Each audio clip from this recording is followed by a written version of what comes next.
very calm, and we've showed that already a few times this season. There was no panic. Obviously, not the way you want to start that game in the first period. We thought that was goaltender interference, and suddenly you're down 1 and you're going on the PK, and that's what happens. But there was no panic in our group, and that shows that we have learned a lot over the past couple of years. How does it feel to be the Danish king, Nikolai? Oh, I would not call myself that. You said that. There's obviously I'm very proud of this. There's Danish guys that I've watched growing up, and Franz was obviously one of them. He was an outstanding player in this league. Lucky enough, I got to play with him at the World Championships in his last year. So it's a very proud moment. Very happy. Did you know you were 1 point off coming into the game today? Yes, I knew I was 1 point off. Getting to the same as him. And I forgot there after the empty netter. I forgot for a second, and then I asked Scheif to go get the puck, and it was pretty cool. Maybe not a king, but maybe the Wayne Gretzky of the.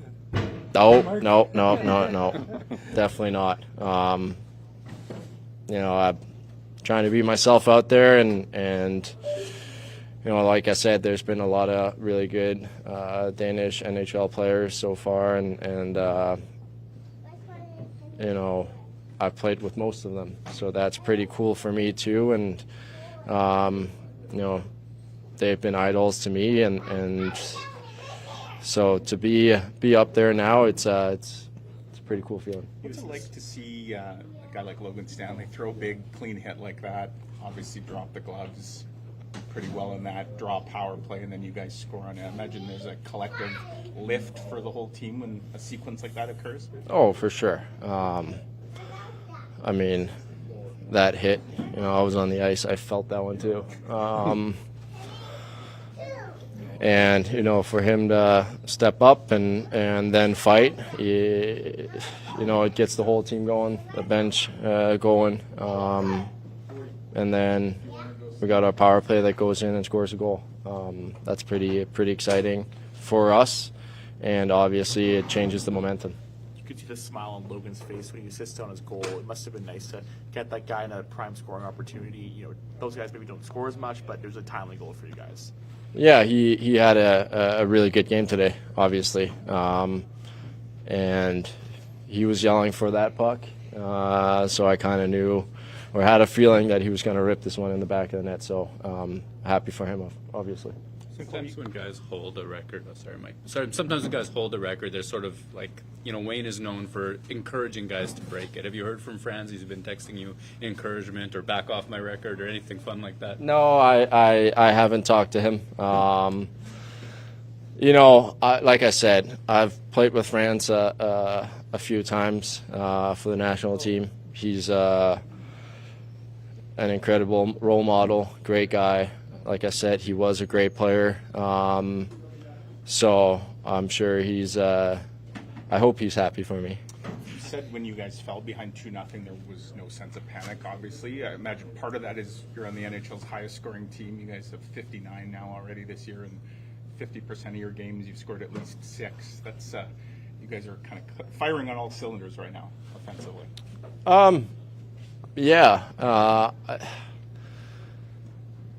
We know that if we play the right way and with our structure, we're going to get our chances. I still think that there's a lot of areas that we need to look at and clean up from the game tonight. But overall, I think we played a good enough game to win.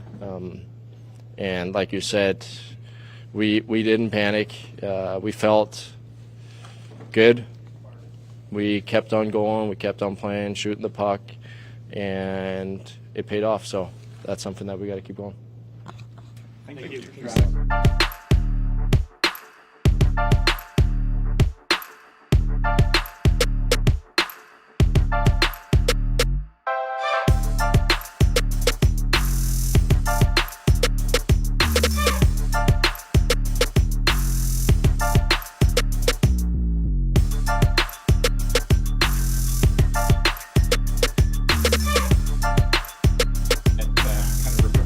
Let me just take us through that sequence. I guess you don't always get a chance to line a guy up like that, but everything came together. Yeah, I just try to have a good gap, and sometimes those ones present themselves and take advantage of it. So that was a good hit.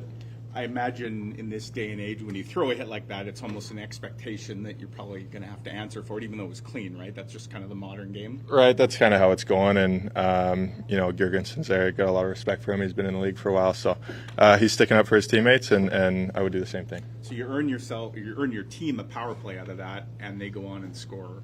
That's got to be a good feeling. It's an example of chipping in another way, right? For sure. Power play has been great all year, and again tonight that was a big goal for us, obviously. So nice we can capitalize on those and help get a big win.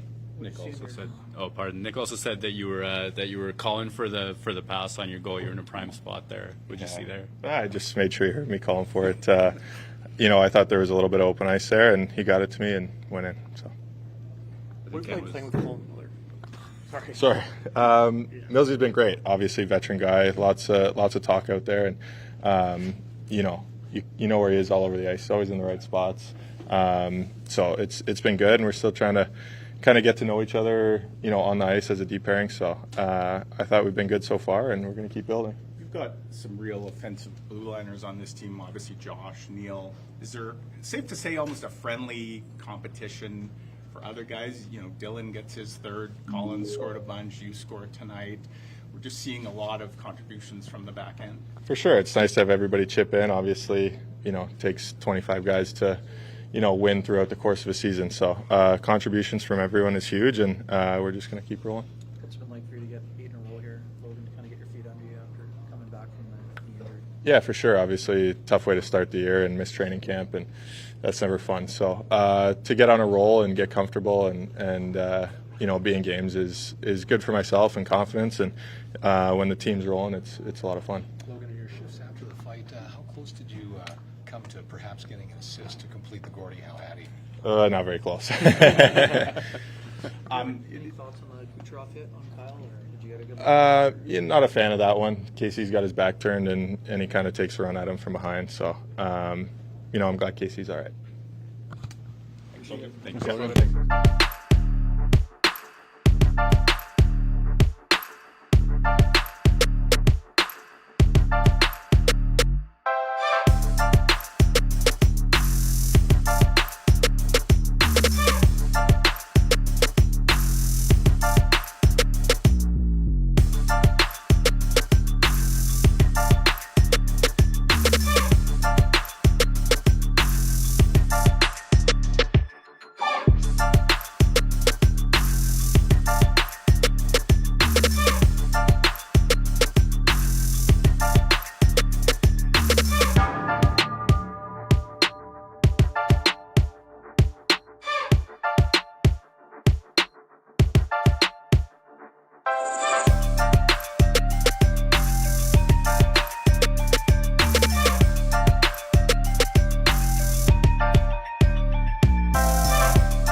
interference that wasn't. I imagine that was, after you guys looked at it, it seemed like a no-brainer to challenge that. Safe to say you and probably a lot of people were surprised at the decision there? Yeah, we were, and we'd call that all day. We would call that, challenge that every time. So they made the decision. We have to live with it. We had to kill the penalty. We didn't, and then we're down 2-0. I just like the way guys, stayed in it, found a way to get ourselves back in the game. Yeah, and I imagine one place all that confidence comes from is knowing knowing you guys can put up some goals and have been scoring 7 more tonight, 7 different guys. That's kind of an example of just the depth this team has. Yeah, that was a wild one. It was just, you get a lead and tie it back up. We were down a couple, got to tie it back up. It just was kind of a wild one that we kind of stayed in. We always harp on staying with our structure, keep playing the way we know how to play, and that we'll get rewarded. And it's great to see some of those guys score some goals that hadn't scored in a while. Logan Stanley being one of them, he gets the goal earlier, but then the big hit and the fight, and that earns a power play. When something like that happens, I imagine there's a collective almost lift that the team feels, and that was a big moment and led to another big moment. It really did. It really sparked the crowd. They got into it, obviously our bench as well, and Stan's a big man, and when he does that stuff, he's going to create more space for himself, and it was a big moment, and then we go out and do what we have to do after that. You've talked before about how, with Stan, you don't want the stage fights or anything, but that moment there, like drunk instigator, and, frustrating the opposition, like, is that kind of one of those benchmarks you want him to be hitting in games and kind of getting their grill? Yeah, I mean, I don't think he had an option whether to fight or not. The guy was on him pretty quick, but the big thing is to be a bully, to get after the skill, get after their players, make them retaliate, whether that's a penalty, maybe get slashed or punched or something. That case there, he draws 17 minutes. So he just has to play that game where he intimidates the opposition, and people don't want to go near his side of the ice, hopefully, and they want to, maybe go somewhere else, and that's kind of how you build that reputation and that sort of identity. Dylan Sandberg scores another goal tonight. He's been shooting the puck a lot more at 5-on-5. His offensive game is obviously something that you guys wanted to see take a big step. What's it been like for that, to see the early rewards with that game? Yeah, we're in November, and he's already got a career high. So the big thing about it, I think I've mentioned a few times, that he's playing with our top 6 a lot more than maybe he was prior to, because of, he's had to go head-to-head with more of the bottom 6. He knows that, he has a good shot, and he knows that he has to, find a way to get it to the net front. And a great screen on that one. I think it was Scheif in front. But, we talk to RD all the time about, create that. If we're winning races, winning battles to get the net front, we got to make sure that we send that puck there, and that was a great opportunity for him to do that. I don't believe Kyle Connor took another shift after the hit from Kucherov. Was he pulled from the game, or? That was the spotters. Spotters. Yeah, he's fine. He was high-fiving everybody there at the end. So. Did you get a thorough explanation maybe for that goaltender interference non-call? I can't really comment on that. I mean, I think we all saw what we saw. Just felt that Helly never had a chance to make the next save. Understand the first part, but the next part was he didn't have a chance to make the next save, and that was the beef for us. Yeah, I'm not sure what the comfort in discussing officiating hot off a win would be, but it seems throughout the game too, like there were maybe some non-calls, and at the end there's a non-call on that Kucherov hit on Kyle Connor there. Maybe I'll just ask, in that particular play, what did you see, and did you think that should have been a call? Yeah, I mean, I thought it. I went back and looked at it. He got him from behind, but it was Casey was engaged with one of their defensemen, and I think he ended up hitting his head right on his head or shoulder or whatever, and that was the kind of the dangerous part of it. But you know what? Over the course of 82 games, they're going to go your way, where you're getting lots of opportunities, power play. You're going to go other nights where you're not drawing calls, but you got to play. That's the stuff you got to kind of. I know that was at the end of the game, but the stuff earlier, I thought we did a good job of putting it behind us and just moving on and taking care of business. Yeah, another good news question. Nikolai Ehlers obviously setting the record for points by a Danish-born player. What can you say about that accomplishment? Yeah, I mean, that's his career. Obviously, he's a goal scorer, and they got off to a slow start, that line, and now they're up and running. Now he's feeling pretty good about himself, and I think the biggest thing for me on that play is that we lost the faceoff, and Perfetti jumped one D, he jumped the other D, and got possession, turned it over, made a great play to Stan, and to me, that's the second effort. That's the kind of buying into, playing without the puck, and that led to that. And for him, I'm sure as a countryman there, I think is it Franson, or I mean that's another great player, and proud moment for him. Well, last one for me. me then. Is that maybe that jumping and stealing that puck? Is that a theme for that line now? Because I think Perfetti stole one leading the Ehlers' hat trick goal. Yeah, well, that's I think it was Vladdy first and then Perfetti second. It was both of them.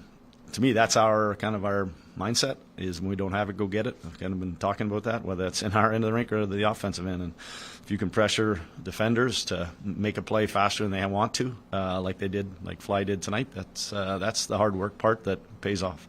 What did you think of the execution on the 2-on-1, like the Scheifele-Velarde goal there?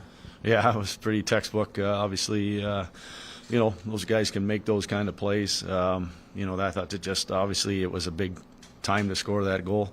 But I do have to give a shout out to KC on the short-handed one where Mo broke his stick, how hard KC came back on that one. Obviously, Helly made a big stop, but KC came the distance, and we got ourselves back. So those are all the second effort things that we talk about that make a difference in a game.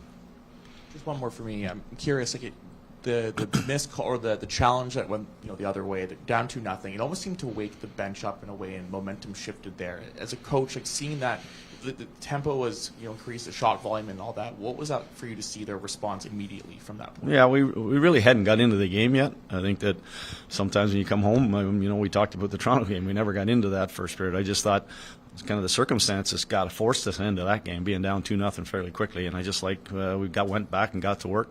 I think we spent 4, maybe 5 continuous shifts in their end of the rink before we scored. And that's kind of the mentality. You can't worry about kind of what's in behind you. You got to move forward. And I like the fact that we put that 2-0 behind us and got after them. Thanks. Thank you.